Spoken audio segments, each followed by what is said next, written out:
Hey guys, unfortunately while I was editing this video I kind of ran out of time and I ended up talking way too much about the new Alola form for the Pokemon. So what I'm going to do, I'm going to split the video up, my step-by-step reaction.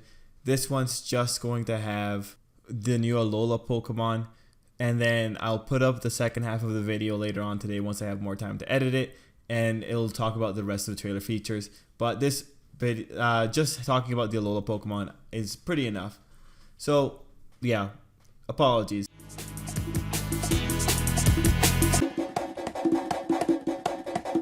Hey peeps, it's Tripl-L, and today I'm here to bring you a Pokemon video, a Pokemon news video covering the August 1st Pokemon Sun and Moon news.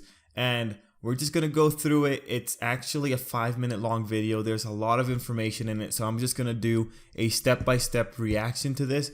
Because let me tell you, when I woke up this morning, I went on YouTube, and in my recommended things to watch, I saw a really weird picture, a picture of a really weird looking Sandshrew, and I thought, oh, this is just a Japanese video, they're probably like screwing with people. And then I had the horror or the gut feeling to check on Cerebi, and then I saw it, and I don't know, man, with just the stuff going on with the Execute and the Sandshrews and the Ninetale, that's enough to talk about the future of Pokemon and where we're going from here, because I think that in particular is a game changer when it comes to the speculation game of what's going on in Pokemon Sun and Moon.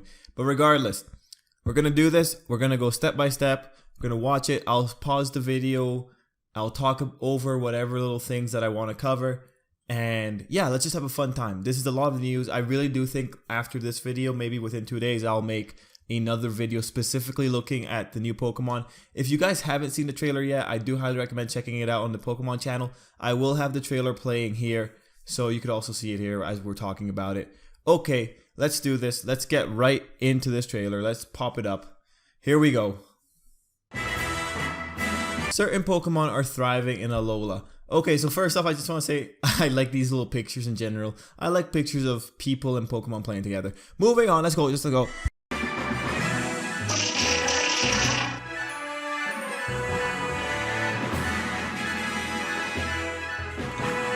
Okay, let's actually talk about this. Exeggutor, one of the first Pokemon revealed to have an Alola form. So, with this video, if you just started watching this, this is like, whoa, what? And this is just mind-boggling to me. Like, Exeggutor, maybe you could justify it later on, but there's some Pokemon here that really make you wonder, how is this possible? It's interesting. This is probably a more realistic style of evolution, an evolution more comparable to real world evolution. Because when I actually had the idea to go read the bios for these Pokemon, and I found out some little information or some little details, which I'll talk about. But first, let's look at this here. How the heck did he get a dragon typing? Is it because he had a tail added on? Like what? I would very much love to see people who take Pokemon very seriously, who try to logic Pokemon out, try to figure out what about having a tail justifies a Pokemon as a dragon Pokemon. Okay, that's a bit of a joke, but this is actually, the new Alola forms are pretty big deals, especially because they're so drastic. And with other Pokemon, I'm gonna make a point later on when we get towards the end of the new Alola version Pokemons. But let's actually read about Alola Exeggutor, or Alolan Exeggutor.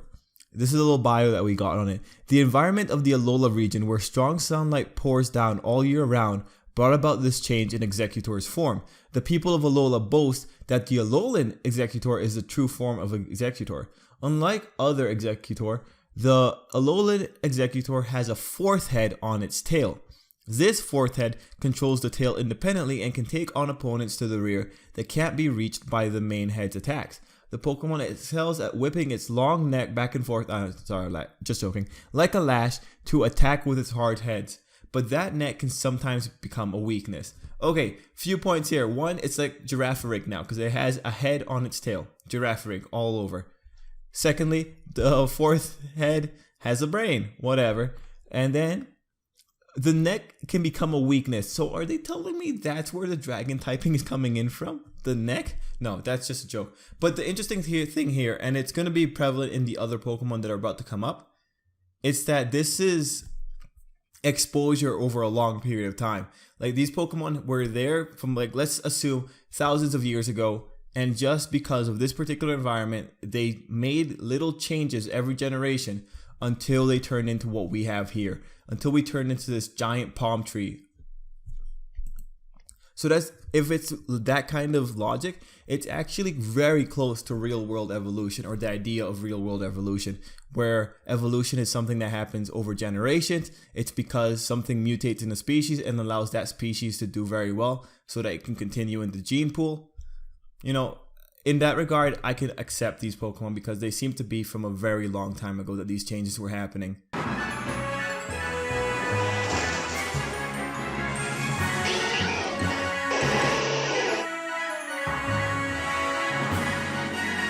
Okay, Vulpix and Ninetales. These were actually the ones that had me the most boggled, right? Because when I think about typings, I assume that typings are something that's genetically ingrained into Pokemon. Like, it's in their DNA. There's just no real way of changing a type. And even when you have Greninja, Protein sounds like an ability just comes because of Greninja's particular molecular structure, right? It's just, and even Kelcleon, who can also do type changes, it seems to be something that the very biology of the Pokemon allows. So seeing Vulpix and Ninetales do a complete 180 and go into ice typing, that was odd, because that's changing things on a DNA level for me. That's how I interpret typings anyway. But actually, when you read the bios for Vulpix and Ninetales, and keeping in mind what I just said about Executor, it makes a lot of sense. So here's what's up. It is said that Vulpix came to the Alola region together with humans, but the fox Pokemon moved to the snowy mountain peaks to avoid the normal habitats of other Pokemon, and thus it ended up taking this form. These Alolan Vulpix live on high mountains that remain covered in snow year-round. They live in small packs of 2 to 5 individuals, helping one another survive. Alolan Vulpix can freeze anything solid by expelling breath at a temperature of minus 58 degrees Fahrenheit or minus 50 degrees Celsius from its mouth. Is that right? It doesn't fare well in the heat, but when the temperatures get too high, it produces ice from its tail to lower the surrounding temperature. Okay, interesting little bits here, but when it comes to Vulpix, the origin is a bit more clear. Since it came together with humans, like the first human settlers, we can assume this is hundreds and hundreds of years ago. So again, regular evolution could have taken place where the first vile Vulpix kind of had a mutation, and then that Vulpix did much better in this environment and just changed over time to the point where they can now use ice attacks. So another point for Vulpix, or another point for Darwinian evolution.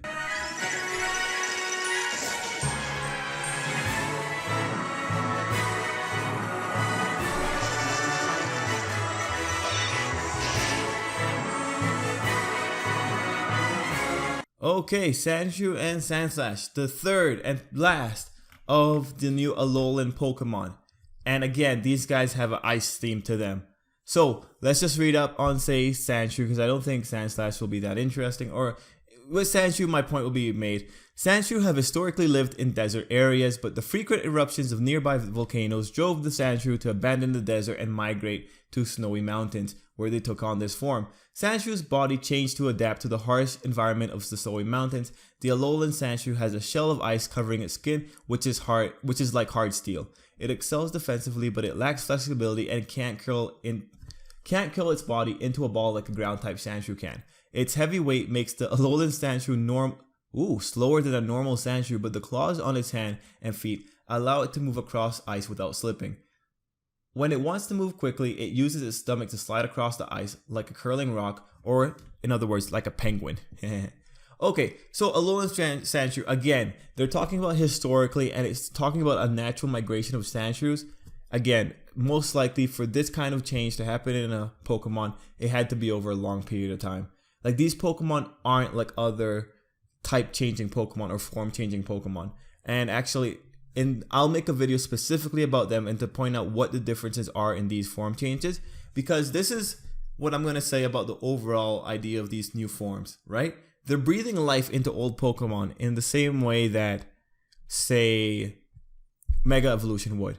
But what's going on here, especially now that I read the Sandshrew, if they're changing the base stats, if they're changing the moves that these Pokemon have, if they're changing the types, all these Pokemon are effectively new Pokemon. It's just that they've been repurposed into the form of an old Pokemon, right? Because think about it. What makes a Pokemon different? It's the base stats, it's the moves, it's the typing, it's the ability.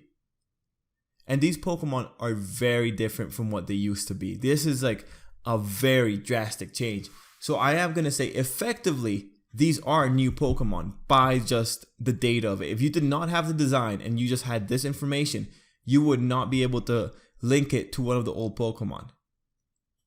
So that's an interesting way of introducing new Pokemon into Pokemon Sun and Moon. And again, these are new because I do not think that there's any way to get these Pokemon reverted back to the regular forms, because this seems to be something that came in through generations and generations of Pokemon trying to survive in a different environment.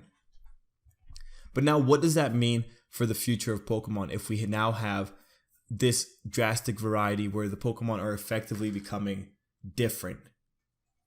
It'll be interesting to see, but let's move on with the video. So yeah, peeps, that's pretty much the end of the Alola segment of my step-by-step reaction to all this. I will upload the video, or the next half of the video, later on when I have time. But till then, thank you very much for watching, and apologies for the inconvenience. Have a good day. I will tell you, like, there's another little bit in the video about the island trials and what I'm reacting to it. It'll be fine. Sorry, my words are gone. Till next time, peeps.